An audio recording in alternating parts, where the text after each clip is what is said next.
So it's been 6 months since this honey gourami community tank behind me has been built, and a lot has happened. And there's a lot that we need to do. So let's waste no time.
So it's been 6 months since this honey gourami community tank has been built, and a lot has happened. For those of you who have been following the journey since the very beginning, this tank has clearly been a gift that keeps on giving, and yeah, there's a lot of changes that I want to make, and I'm extremely excited to get on with this video, and I hope you are too. So let's waste no time, let's get into it. The Valsineria conquers every corner of this tank, and honestly, it is just insane to look at. It is beautiful, I love it. So as much as I love the way this Valsineria looks and as cool as I think it is, I'm ready to move on, and I want to try just other things. I want to make room for new plants, and ultimately I just want to see where else we can take this aquascape. I think part of what makes this hobby so fun is just the allowance of experimentation and just seeing where things go. This hobby wouldn't be as fun as it is without a little bit of experimentation and just, you know, moving on and trying new things out all the time. All right, so first thing that we're gonna do is we're just gonna drain this water to about halfway, just to make it easier to do some maintenance, and yeah. All right, so we have about 3 gallons removed. Let's get to cutting.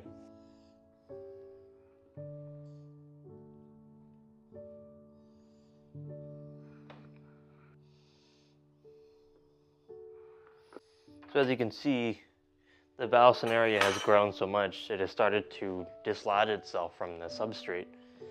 So that's pretty crazy. We'll go ahead and we'll start with this piece right here. So ultimately what I'm doing is I'm going to be cutting all the runners up, and I'm going to be removing a lot of the Valsineria from the foreground and the midground. So that's what's happening. I want to make room for new plants, and it all starts here. This is the part where I try not to disturb the soil too much.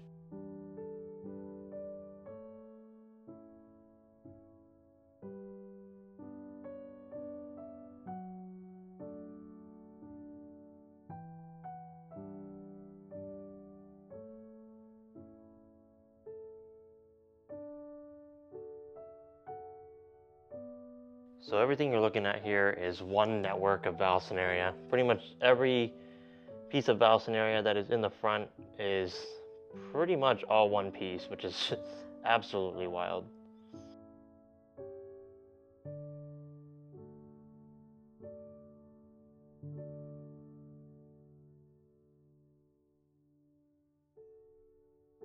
That was a lot of work. All right, so to say that that was a lot of Valsineria is an understatement. I mean, look at this. That is just wild. We're like halfway through it, maybe. I cut all the Valsineria in the foreground and in the midground, and there's still a lot left that I had to cut. I ended up vacuuming a lot of the mulm that got exposed during this procedure, just to avoid any nitrate or ammonia spikes, because I wasn't expecting it to be this challenging. But basically all of these, like, this was like all one network of Valsineria. So I pulled one out and then it just ripped out a bunch of others, and dirt started flying everywhere. So I ended up vacuuming the sand just ever so slightly, just to avoid anything bad from happening. But I think we're good. I think we're good.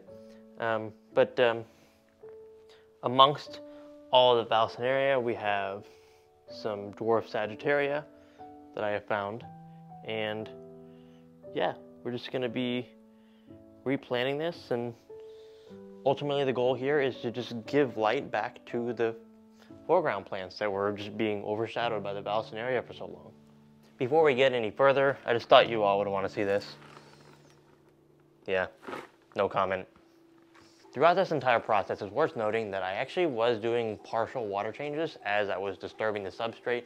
Mulm and detritus was flying everywhere, and sort of a way to kind of control it and keep it under control, I was doing small water changes here and there as, you know, just as I saw fit. You know, I wanted to clean the tank up first and foremost, but I also wanted to prevent parameters from potentially throttling like crazy. Nutrients that are, you know, locked into the sand cap, and if you disturb it, it goes out into the water column. So when I first made this tank, there was a piece of Rotala that I had planted as sort of like a curveball plant, if you will. Pretty much every time I make an aquascape, I always put one of some random plant that, you know, I get from, you know, as a cutting from another plant, just to kind of see what will happen. And that one piece of Rotala managed to turn into several really tall stalks of Rotala, and that is ultimately why we are doing what we are doing, because I want to make way for this Rotala, because I want to see what it'll look like in this tank. And the idea excites me. I think it'll look really cool.